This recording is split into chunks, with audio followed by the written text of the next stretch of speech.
দাঁড়িয়ে রয়েছি চট্টগ্রামের ফুসফুস খ্যাত সিআরবিতে, এবং আজকে আমাদের যে প্রোগ্রাম আগে আপনাদেরকে জানিয়েছি আরেকটা ভিডিওর মাধ্যমে, আমরা কুকুরদেরকে আজকে রাত্রে পুরো চট্টগ্রাম শহরে 1 কার্টন কেক নিয়ে আসছি আমরা কুকুরদেরকে খাওয়ানোর জন্য। তো আপনারা আমাদের ভিডিওগুলো কন্টিনিউ দেখবেন এবং একটু লাইক কমেন্ট শেয়ার করবেন, এবং চেষ্টা করি আর কি মানবিক কাজগুলো করার জন্য আমার সামর্থ্য অনুযায়ী। আই আই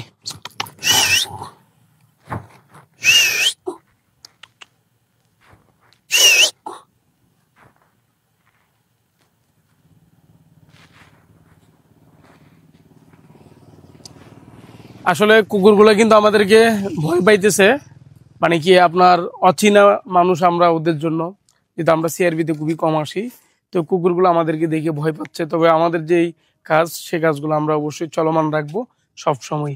এবং একটু দেখেন কুকুরগুলো মূলত আমাদেরকে ভয় পাচ্ছে, এর বাইরে আর কিছু না। আর ও তো আমাদের সাথে একদম মিশে গেছে। আই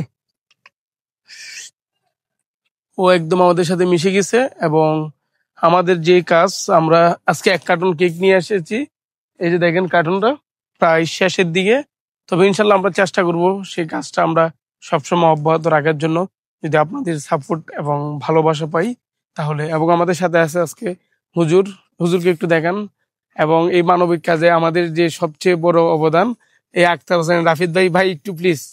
তো ভাই আমাদের কাজগুলো আপনাদের কাছে, মানে কি আমাদের দর্শকদের কাছে কেমন লাগে, বা আমাদের যে উদ্যোগটা মানে কি কেমন, মানে কি ভালো নাকি খারাপ? এটা দর্শকের উদ্যোগের উছিলা না, এটা হচ্ছে আমাদের সবার নৈতিক দায়িত্ব এই কাজগুলো করা।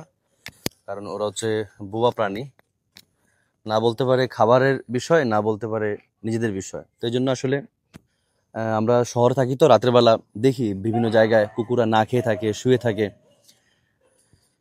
পেট লেগে থাকে। তো একটু চেষ্টা করা আর কি নিজের অবস্থান থেকে, যে কুকুরগুলোর জন্য যতটুকু সম্ভব হয় একটু খাবারের ব্যবস্থা করা, এর বাহিরে আর কিছু না। আচ্ছা, আমি আরেকটা বিষয় জানিয়ে রাখি। আমাদের এই উদ্যোগটা কিন্তু আমাকে আক্তার ভাই কিন্তু সর্বপ্রথম, মানে আমার মাথায় দিছে, এর আগে এটা আমার মাথায় ছিল না। তো আমি বলছি না ভাই, আসলে উদ্যোগটা খুবই সুন্দর, এবং ওনাকে তো অনেকেই চিনেন। আল্লাহর রহমতে উনি বাংলাদেশে একজন ভাইরাল ব্যক্তি। তো যে মানবিক কাজগুলো উনি করে, উনি ওনার ফেস ভ্যালু দেখাচ্ছে না। এবং উনি এর আগেও আমাদের আপনার ফিলিংস টিউন একটা সংগঠন আছে, তো ওই সংগঠনের তরফ থেকে অনেক মানবিক কাজ করছে, কিন্তু উনি কখনোই ফেস ভ্যালু দেখায় না। অবশ্যই আমরা দেখাই, কিন্তু উনি দেখেন না। আমাদের ভিতরে পার্থক্যটা এমনই। তো কেন দেখেন না ভাই, একটু অবশ্যই বলবেন।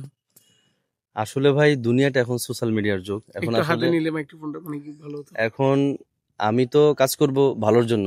এখন যেহেতু সোশ্যাল মিডিয়ার যুগ, সেই হিসাবে একটু প্রচার করা। এখন প্রচার করার ক্ষেত্রে প্রচারটা দুইভাবে করা যায়, একটা হচ্ছে নিজে হাইটে থেকে, আর হচ্ছে নিজে হাইটে না থেকে প্রকাশ্যে এসে। তো প্রকাশ্যে এসে হাইট করলে সবাই করে, অনেকে করে, এটার থেকে আমার মনে হয় যে বেটার হয় যে হাইটে থেকে কাজটা করলে, কারণ এটার গ্রহণযোগ্যতাটা বেশি হয়। কেননা নিজের মধ্যে একটা অহংকার ভাব আসলো না, আর দর্শকরাও ওই জিনিসটা দেখে খুব মানে কমফোর্টেবল হয় এবং দেখে ভালো লাগে।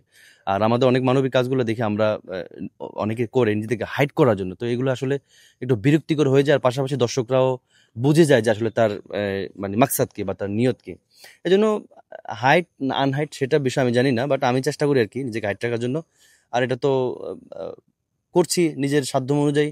বাকিটা কবুল করা মালিক আল্লাহ। এটা আসলে আমি না দর্শকদের দেখানোর উদ্দেশ্যে করছি, না নিজেকেও একটু উপরে বা হাইলাইট করার জন্য করছি। ধন্যবাদ। তো যদি আমাদের এই মানবিক কাজগুলো যদি ভালো লেগে থাকে, অবশ্যই আমাদের ভিডিওটা শেয়ার করে দিবেন, এবং আমাদেরকে সাপোর্ট দিবেন, এবং ভরপুর ভালোবাসা দিবেন। আল্লাহ হাফেজ।